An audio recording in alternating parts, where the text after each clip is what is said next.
So, you submitted a work, Hommage, Khaleqi, which is a beautiful work for orchestra, which I really enjoyed listening to as I was reviewing the call for scores. And I wonder if you might speak a little bit about this work, the inspiration behind it. And we have circulated a link to the recording of this piece in our email blast, and we'll include it on social media for those that want to listen to this after the conversation. Yeah, for sure. So this work is called Hommage à Khaleqi. Khaleqi was a very famous composer of the 20th century in Iran.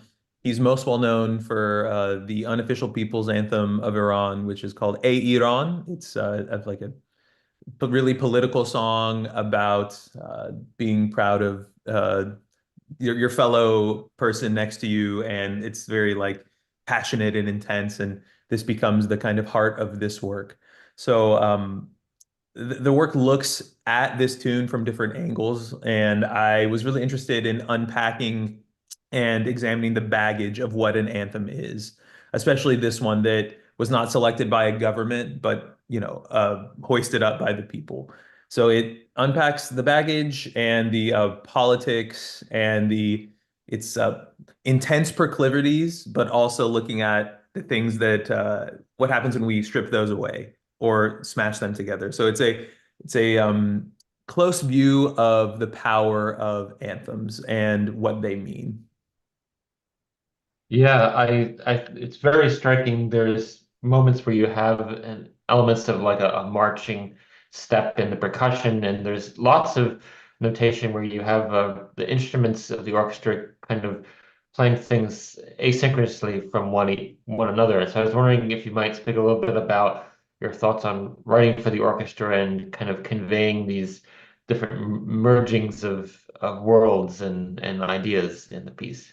Yeah, sure. So I wanted the work to go back and forth between this really intense, like bombastic nature and then stripping it away. So there's moments where it's very intense and straight ahead, and other parts where it's this kind of a soup of sound where things happen at different times. And I'm imagining here the ways that anthems drive people, the way that it moves bodies and hearts, and how different folks perceive anthems. So when you hear your own anthem versus whenever you hear another country's, it's kind of this different mindset and how it where it gets you, and how it mobilizes people. So throughout the work, it has really straight ahead moments, parts where it investigates further the uh, intensity of the percussion and of this idea of the snare. There's two snares on each side of the stage that are like stereo style, and they play back and forth. And then there's moments where they kind of crash into one another, and it's this, as I said, like soup of the anthem. And it reaches kind of a head near the end, which I'm sure we'll talk about later. Yeah, well, maybe we can skip to how it is kind of foreshadowing for the audience that kind of listen to it, give a kind of a roadmap of some ideas of what to hear for this very climactic, dramatic moment. Sure. So it opens with this focus on the snare drums, and the strings come out of these really strong attacks, and eventually the tune enters and leaves and enters and leaves, and it's this kind of moving back and forth between that. In these moments, also there is moving from Persian modal moments to equal tempered moments, so it has this kind of zigzag of different, I'll say, pitch collection. Some Mhm. that have equal temperament, meaning like what's on the piano, and some that's off, which is found in traditional Persian music and in this tune. It reaches a head where the material is only the tune directly. There's nothing else. It's all in unison. It's just the tune, but the players slowly fracture from one another. Kind of, I imagine it looking like this, kind of. Mhm.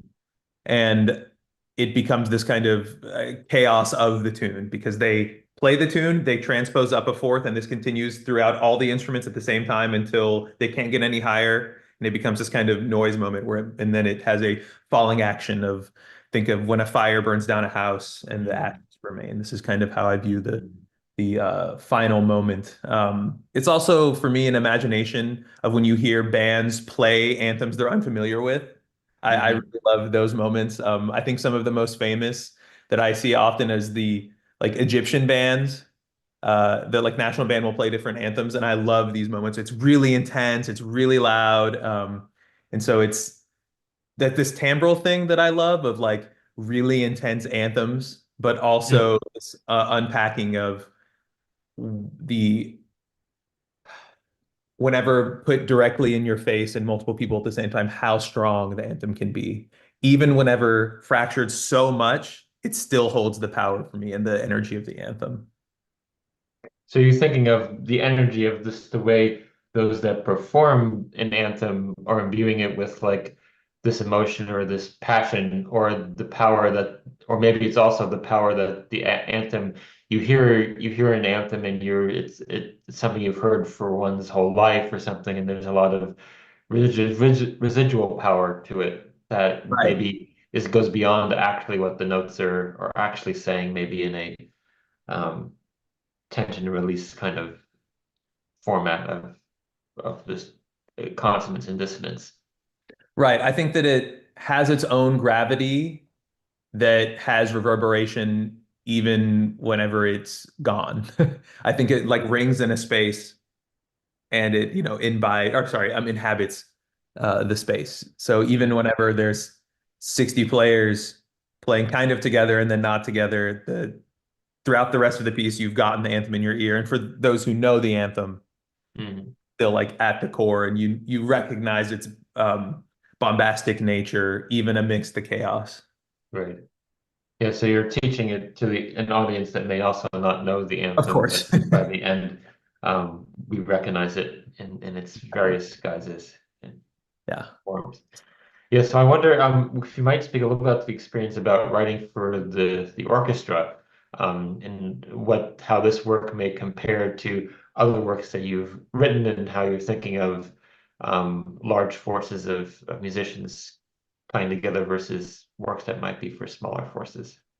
Sure. I think that the most challenging thing for me with working with the orchestra is kind of bipartite. Um, Firstly, I'll say one of my favorite things about doing this job is getting to work closely with players and use art as kind of uh, an an interlocutor that connects us and an excuse to like have a relationship with someone and connect like deeply. So some of my most favorite projects are ones where I can work and really closely with folks and learn everyone's name and be like a friend through art. I Hmm. feel really that those are like feed me. And with orchestra, it's harder. It is possible, and I work really hard for the rehearsals to, at minimum, learn all the principal players' names and then as many as possible so that I can connect with people after rehearsal and before rehearsal, so that it feels like this mutual process. So that is harder, but I think in the best situations that I've had where the conductor knows me and the group like is buying into what's going on, that can be really fun. I'll also say that the rehearsal time is always tough. So um, Hmm. just having usually a couple rehearsals performance with this many players is can be challenging. So what I've tried to do across my orchestral works is not compromise what I want to do at the heart of my output, Hmm. but realize how much time we have. Hmm. So in this work, it's what I think the core is this exploration of ecstatic states and intensity that is across all of my work in the past, 4 or 5 years. Looking at nostalgia for tunes and for moments and spaces. That's a big part that I think is still in this one. And I think what's different is painting with a larger brushstroke as opposed to really fine. Now, there are Hmm. moments in the piece that have this fine approach in these where there's the like, as I was saying, it's like soup moments. You'll see that and it has kind of what I guess would be akin to like micro polyphony things where it's close imitation, really close, but it ends up sounding like this kind of mass moving. Um, so I think it's learning to navigate large forces, but not in a way that for me compromises what I do outside of the orchestra, right? So letting it affect but not change. Obviously, I think you shouldn't write the same across all of the different configurations. But for me as a creator, I don't want it to wholly change the things that make my work mine. Mm, yeah. So I'm wondering, and building off of that, what you're embarking on next creatively, and how you're taking this thread, or are you changing it in various ways. I know you mentioned before the interview began that you're moving to Europe and going to be working on a project there. So I wonder if you could tell us a little bit more about that and your ideas Yeah, for the sure. future. It's definitely related. Um, Before I answer that, can I ask Yeah, you a question? Is that okay? sure. Yeah.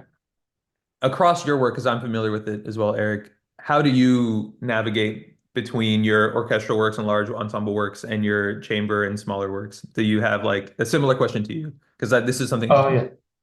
Uh, yeah, it's interesting. I think for many years, they were quite separate in that the Mhm. orchestral works used um, a different kind of language and kind of sense of what way of speaking because I feel like it's kind of moving a very big mass of individuals in an Yeah. ensemble and some gestures and ways of unfolding time worked more idiomatically in that space versus the more delicate and nimble writing and chamber music. But I was in the last few years I've been consciously trying to bridge the two worlds. And so I think now in my music pieces are sometimes it's not so driven by genre or form of instrumentation, but more just by what I'm trying to communicate. So Mhm. I do have music that speaks a lot more kind of directly with reference of music of the past, and maybe there's more tonal harmony, and then there's music that's more experimental and more dissonant and um, intricate, though I think they're not so tied to the genre as much anymore. But I do think the orchestra is an instrument that comes out of really the 19th century is like its heyday. And so there's a lot of playing ways of playing that an orchestra musician and orchestra have learned to sound that they spent so many years practicing. So I think when writing for it, it's almost like writing for a specific instrument that you have to respect that way of playing too, if you want it to sound really great with a specific orchestra. So I Right. think there is still something in my music that will be different when it's written for orchestra because I'm trying to enhance the sound that is just comes from all the years that every player in the orchestra has worked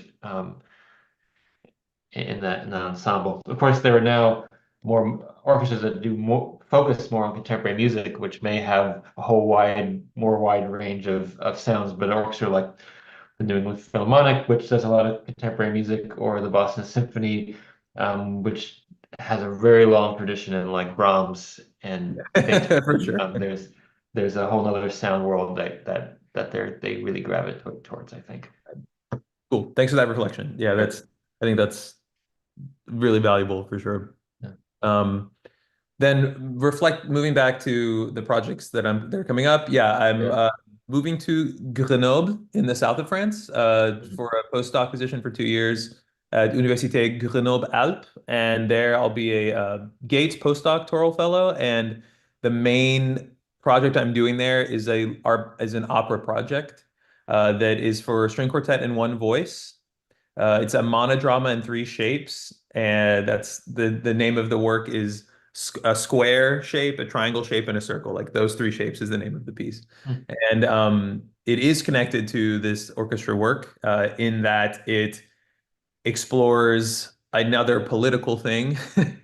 This is a work that is going to uh, unpack the baggage of the hijab for the Iranian people. And it's based on a series of interviews that I've been doing with people in Iran, my family, and then a social media movement that has been going since 2015 and continues today under the guise of Masa Amini and the fallout from her killing by the government there. So this work explores just uh, the long trajectory of the veil and what it means for various people. It is in no way anti or pro veil, but rather just looking at the history of it, told through a series of different vignettes. So this work started around 2015. The idea came, and then I got a grant in 2019 from Opera America to start putting it on. It hasn't happened yet, but it will soon. I've done a couple scenes from it. I have a team that includes all like Iranian diasporic creators. So it's been a treat working on this, and I'm finally glad that the gestation is coming to an end since it's been so many years since the process started. Great. Well, it's very exciting. Well, I hope we get a chance to hear it sometime soon, and good luck with putting it together and your new travels and position abroad. Thank you so much. It's a lot to do at the same time, but I'm excited to do it. Yeah. Well, thank you so much for joining us today, Daniel. And our listeners can check out Daniel's music in the link below here. We'll post a link to this orchestra piece and hope to hear more of your music. Great. Thank you, Eric. Likewise. Thanks for your time today. Yeah.